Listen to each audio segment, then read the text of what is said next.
at least 2 or 3 times a year. We get travel shows coming in, or we'll get an anchor man from some other city that's playing either the Chiefs or the Royals, and he'll come in and he'll do a little stand-up, and then he'll pour some sauce over our barbecue, and then he'll look in the camera and he'll go, and here in Kansas City, it's all about the sauce.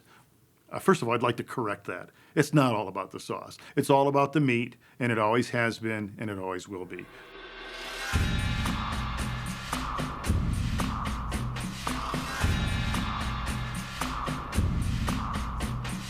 Shake, baby, I feel it when you shake, baby.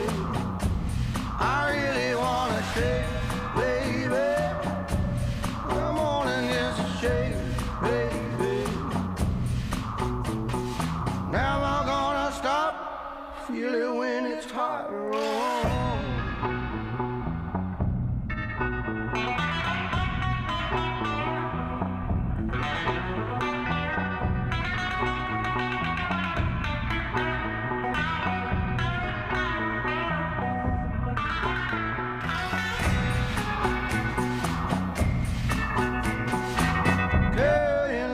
Gonna be wild.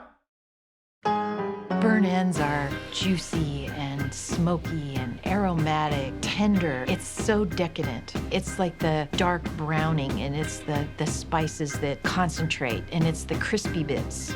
It's all of that. It's the texture, it's the flavor, it's the smoke. That exterior, that, where it's got the concentrated smoke flavors, and of course it renders a lot of fat during that process, and that fat mixes with the smoke and the seasoning to caramelize, and then you've got the texture of the crunch that comes from that cooking time. But then on the inside, you've got this burst of moisture and juice that is just drooling talking about it. It's succulent, buttery goodness, and it's probably one of the best things. Better than a prime steak, I would say. There's something of this legend or myth about this unique secret to just Kansas City.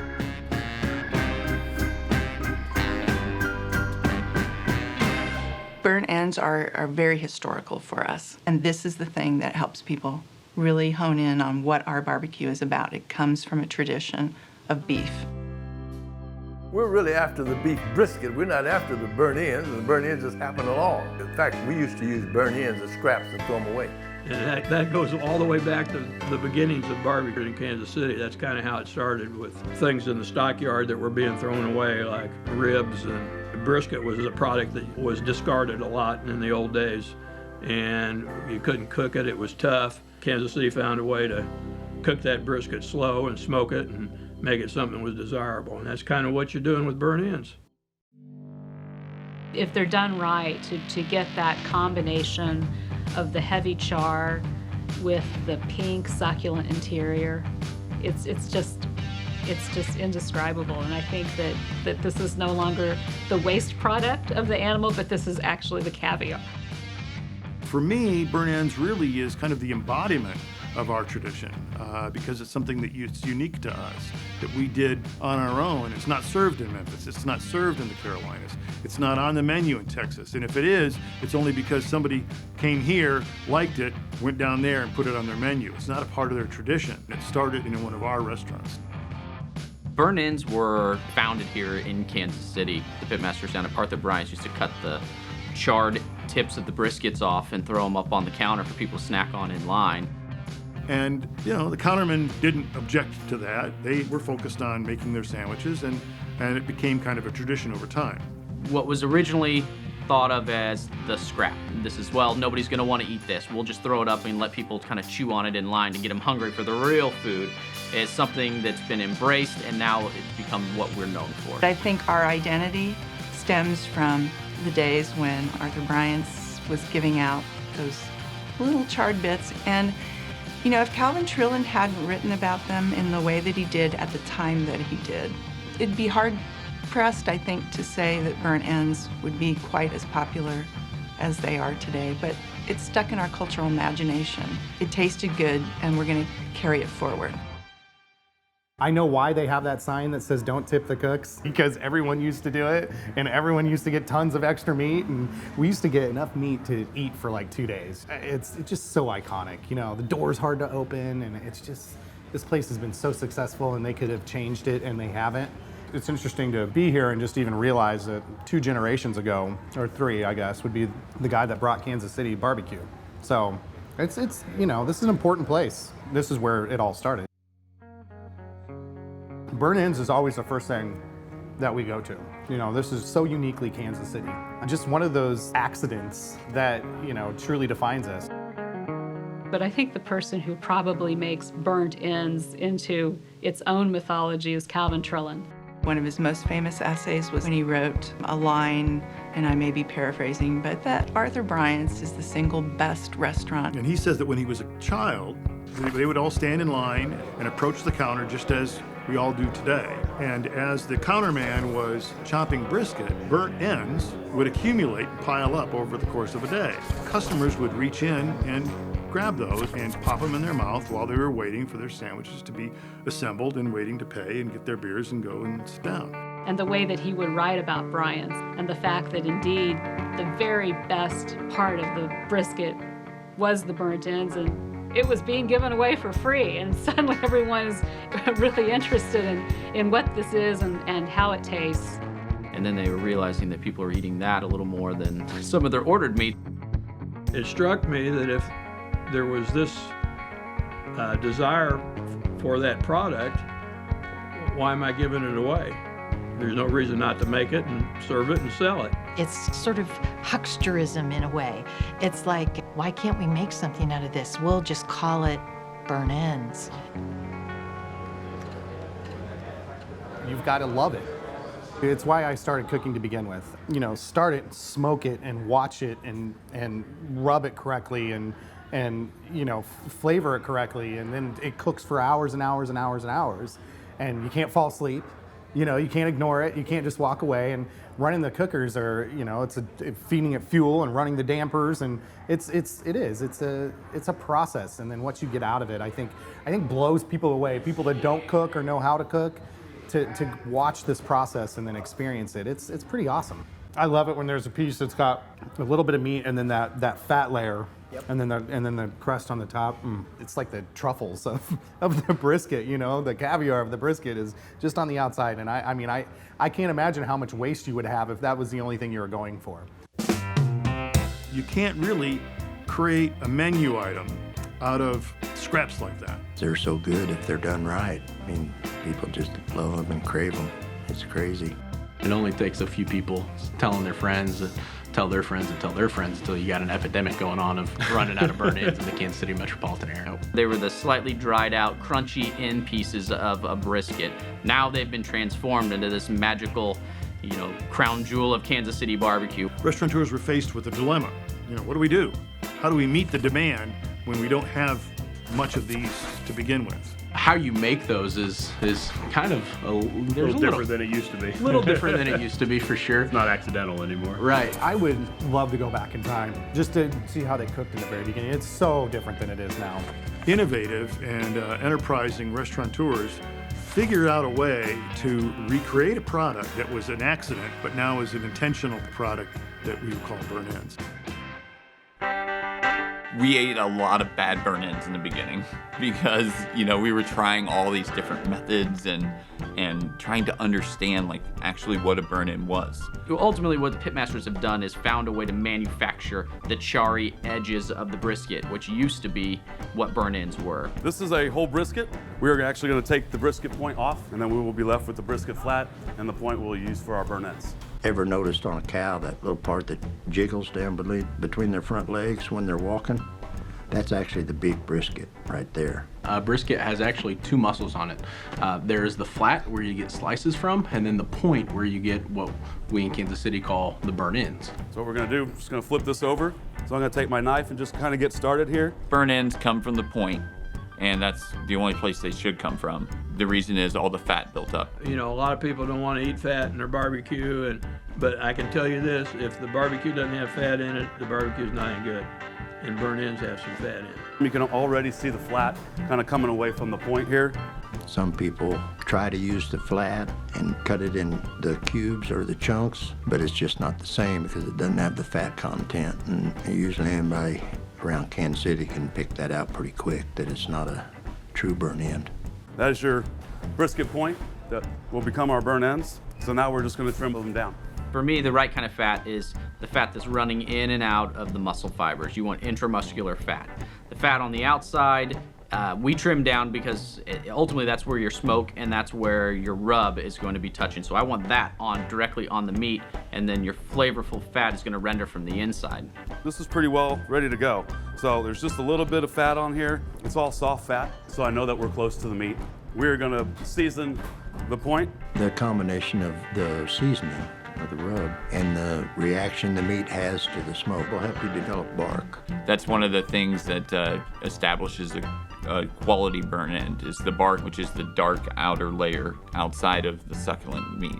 Next, we're just gonna load it up, put it in the smoker. We're gonna cook them low and slow for about 16 hours. You know, the big thing with burn ends is you have to be patient with them. It is very important that you cook it to the proper doneness. Undercooked burn end is going to be one of the toughest piece of meats you ever eat. And it's this chewy, rubbery, it's like you're chewing on a couple rubber bands. And there's nothing you can do about it. You have to let it cook. When we open up the smoker, there's some things that we look for. The texture, the color of the points, you know, the bark. Like this one back here, I know that it's pretty close to being done just by feeling it. You know, it's not hard, but it's not super soft. At that point, I'll pull it out and then temp it. The meat itself is cooked and safe to eat from a USDA standpoint around 165 degrees, but it's really tough. Most of the time you hear somebody complain about a dry, tough piece of meat, they've overcooked it. Well, they've actually undercooked it. They haven't cooked the meat long enough. In order to get that flavorful, juicy meat, you have to turn all that connective tissue into gelatin, and that just takes time. This is right around the temperature that we're looking for, so she's good to go. Next, you need to let them rest. You need to let all the juices kind of come together, solidify to the middle. The marbling's going to settle down a little bit, and it just makes for a great burn end when you let them rest. In a burn end, you get everything kind of amped up. You get some bark on the outside, juicy, meaty inside, and it's just like barbecue gold. Definitely, it's one of the most difficult challenges perfecting the burn ends. That's what makes them very special. Burn ends are just, you're lucky when you get a beauty, right? It's like everything with wood and smoke. So variable that you just never know if you're gonna get that piece of gold again. What makes burn ends great, I would look very carefully at the way the meat is cubed, see if I can see any smoke ring, see a layer of fat, and then look very hard at the crust. And then ultimately, there may be some trails of grease on your plate, little orange grease spots. That's probably not a bad thing. But the ultimate is pop it in your mouth, chew it. You don't want it stringy, you don't want it dry. You don't want it overly fatty, so it all has to come together in kind of just one lovely bite where you say, that is meat, and I love it. You're going to have some fire and some smoke and some bark or burnt portions. LC's, to me, his are heavenly. The old-style barbecue guys are resourceful. When they want some barbecue meat, they'll figure out how to take what's available and convert it into a barbecue pit. LC is one of them. Well, you know, I think I would always tell them, like, if they were a ball player, baseball or football, to beat your brains out to keep somebody else from beating you. So I think that was a good deal. That's what I tried to do. And I believe it come out pretty good doing that. You know, be the best you can be. And don't hold nothing back. That first slice burning in your mouth, still, you know, at 205 degrees off the smoker. Borderline too hot to eat. Borderline too hot to eat is, you know, it's my happy place. It goes to a place where, you know, I only experience for about 35 seconds in the morning when I'm at the restaurant. So it's just the best in the world. The mythology of burnt ends is really interesting. It's so variable. How do we even get something good out of this piece of meat?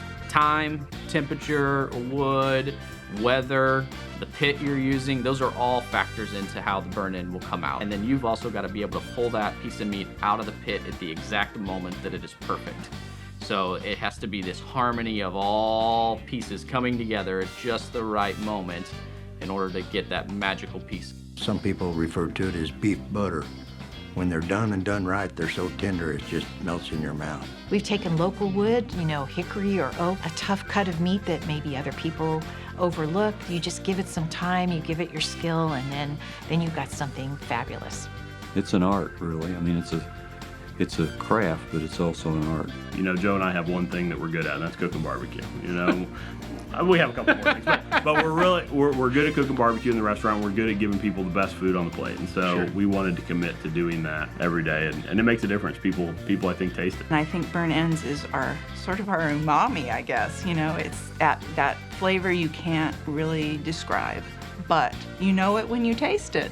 It became in the blood, and it was like in my veins, and it's just like, man, what is this? And it's the barbecue. The smoke is inside you, and then it just developed into pride, not only in doing barbecue for BB's, but also doing barbecue for Kansas City. Kansas City is barbecue. Yeah, it's very commended. My last count was we had about 140 barbecue restaurants. You may not have 140 barbecue restaurants in all of Texas. I went to Bryant's in the first week that I was here in Kansas City, and I just fell in love with the stories. They were interesting and fun and colorful and unique and full of personality and tradition and history. Barbecue's all about the whole culture. So, walking into LC's is going to be sitting in the booth over there watching what you're doing. You're standing in line, and you've got this massive sandwich that you're looking forward to. And they've always done burnt ends really, really well down there.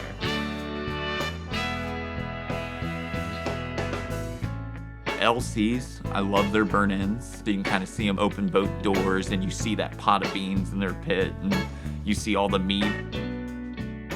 Well, I don't know. It's impressive to look at that. Look at that meat they're going to eat on the grill.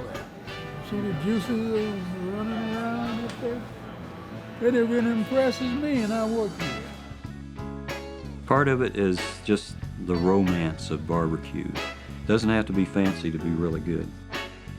The magic doesn't happen without experience and putting the time in to figure out how to do it. That labor of love, all those steps that it took to get to that final process is definitely not just done, like cooking a steak. The brisket's a tough piece of meat. It takes that, attention to detail and that cooking process to get it right. For every good burn end, there's even a better pitmaster behind that burn end. Looking at somebody eat my food, I get a joy out of that. I smile about that, Especially if you think they're enjoying it, yeah. And most of the time I get good compliments on it, yeah. That always makes my day, I tell them, and it does, yeah.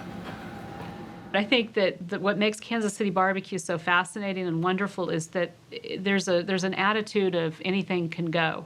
If it tastes really good, if you can make it taste good, then how you get to that end product, I think, matters less to people. Burnt ends have evolved. Today, burnt ends come in all forms: brisket, pork, ribs, about anything you want. So, what is a burnt end? It's whatever you want to name it. I don't know where you'd get burnt end on the chicken, but to answer your question. If anybody serves you a burnt end that's not beef, they don't know what they're doing because burnt ends come from a cow. When I look at burnt ends, I definitely revere what the purists have done, and I get it, and I need to understand it. And if I'm judging it, I would judge it the proper way. But I think there's also a lot of room for experimentation, and I would not yell someone down for being liberal in their interpretation. No, you cannot have pork burn ends, and you cannot have ham burn ends. And there are folks in Kansas City who say that they have ham and pork burn ends on their menu for you, and those ain't burn ends. I almost look at burn ends as more of a technique. I mean, think about the words, burnt ends. I guess you could call bacon burn ends if you overcook it and want to chop it up and put it into something. A bacon burn end, I don't know. I suppose you could say that once we took that half step back from their original form, that anything goes. But I don't think anything goes at that point. I think you've got to stay as true as you can to the origin of the item, which is that they were the end pieces of a brisket. To me, you can't just chop up a piece of meat that has an exterior edge to it and call it a burn end. That's not a burn end. And that's where you start getting, oh, what interesting things can we do as we see more chef and competitive barbecuers get into the restaurant business. It's not just doing, the old style anymore. It's now talking about what's next, what's new.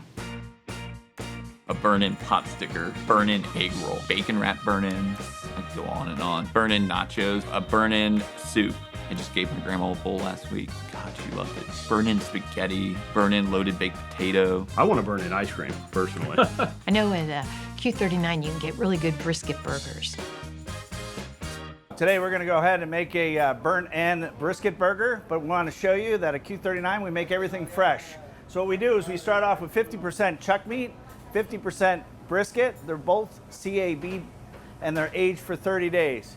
We grind this meat daily and then we go ahead and fire it up on our wood fire grill. Now when we make our brisket burgers, the reason why we use half brisket and half chuck meat, brisket adds a completely different flavor to the hamburger. While a lot of people use short ribs, which is good, it contains a lot of fat content, which makes it nice and moist. But when you use brisket, it changes the flavor with the enzymes in the brisket. So that's why we choose to use that for our hamburger. What we're gonna do is we go ahead and weigh out our hamburgers to 8 ounces. We lightly pat it. That's it. Anything more than that makes it chewy. We put it right here in a hamburger press. Put it down real light. So it's not overworked, it's not tough, it's ready to go on the grill. You'll see there's beautiful marbling in there. That is not only from the brisket, but also using the point of the burnt ends that helps it out with that flavoring. Now we're gonna take that beautiful hamburger we just made.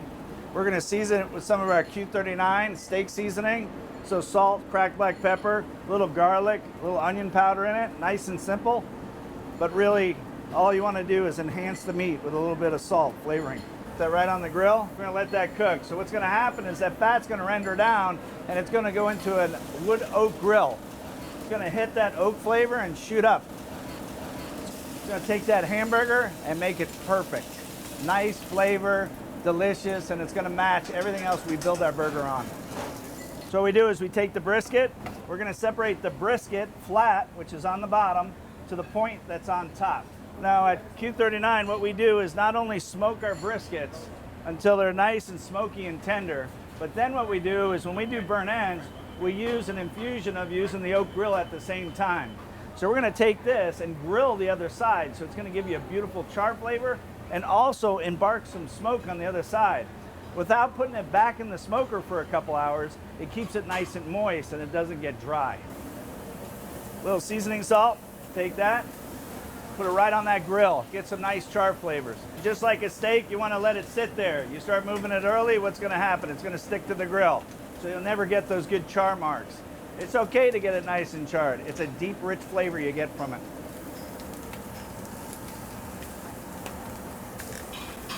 Oh man, I'm hungry. What we do with our burnt ends is we'll use this portion to serve burnt ends and this portion to go on our brisket burger.